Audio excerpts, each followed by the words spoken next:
Hi guys, thanks for joining me. In this video I want to talk about the number one mistake that I think players, especially intermediate level players, make when they're using long pips, when they're using anti-spin. And the number one mistake I think that they tend to make is that they tend to try and do too much with the long pips or with the anti-spin. They try and do miracles instead of just good shots. Now, my thinking behind that is that when you're using a long pips or an anti-spin, but I'll probably stick with long pips just for the purpose of this particular thing. When you're using a long pips, the long pips are designed to work very well within a narrow range of operating conditions, and outside that range, they don't work very well at all. So they're very good at certain things and pretty bad at other things. Now, if you model your game, your playing style, the way you do it, if you model that using mainly the things that the long pips find tough to do, you're probably going to find that you make a lot more mistakes than you really should, and your level of play will be lower due to these mistakes. That's not to say that it's impossible to play well using the things that long pips aren't very good at. It is possible to do, but it does require an awful lot of training to be able to work and use the tough techniques successfully. And most intermediate level players don't have that level of training to make that happen. Whereas when you work within the narrow range of where the long pips work well, what you're going to find is it's actually, your level of play will be a lot higher because you're not making all the simple mistakes. Okay. Now, examples of that, just to kind of work on with that a little bit, the long pips and to a certain extent the anti-spin, but the long pips are very, very good at generally controlling the ball and taking a spin and adding to that spin that's already on the ball. They're not so good at killing the spin or changing the spin. And the typical example is if somebody loops the ball at me with a lot of heavy topspin, it's reasonably easy for me to chop on the ball and increase the topspin that they put on it, so that when it goes back to the opponent, it's even heavier backspin. It's not so easy for me to take their topspin loop and try and topspin it back myself and actually kill their topspin and put my own topspin and change the spin back. Okay, so that's what we're talking about. They're good at one thing, not so good at the other. Now, for an example, the sort of things that the long pips are good for, if you're using mainly these in your game, you'll have a lot more success. So if you're using it for chopping against topspin loops, if you're using it for a steady block with not too much pace against a topspin ball, if you're using it for the shovel push against topspin, where you're taking, against backspin, where you take their backspin and turn it into a little bit of topspin and use it to place the ball around. If someone chops the ball, if you use it to actually topspin, it can do a fairly good job of that. And of course, against the side spin, backspin serves and those sort of things, the side spin swipes, they're quite good at. So if you're using a lot of those techniques, you'll probably find you don't make too many mistakes, you'll have a lot of success. If, however, in your game you're using a lot of these type of techniques, you're going to find that unless you play a lot, you're probably making too many mistakes.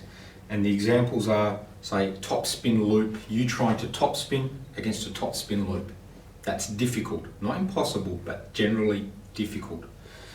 If someone's chopping the ball and you're trying to chop it heavily back, difficult.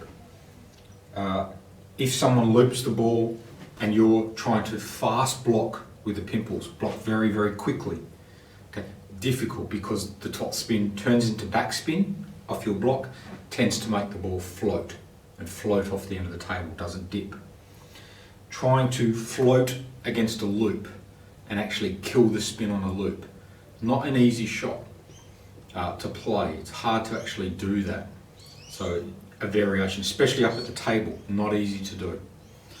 And against a float ball coming at you, a fast hit hitting the ball very quickly. That's also not that easy unless the ball's very high and you can kind of hit the ball down on the table. So if your game revolves around using those tough techniques, at the intermediate level, if you're not playing a lot, you're probably making too many mistakes. You're trying to make the rubber do something it's not really designed to do. You're working outside the correct zone for it, making your life harder. So as an example, just a quick example, for myself as a long range defender, I work mainly within the stuff that my long pips can do and only occasionally use some of the tougher techniques for a variation. So as a long range defender, I'll use the chop versus a loop from a long distance.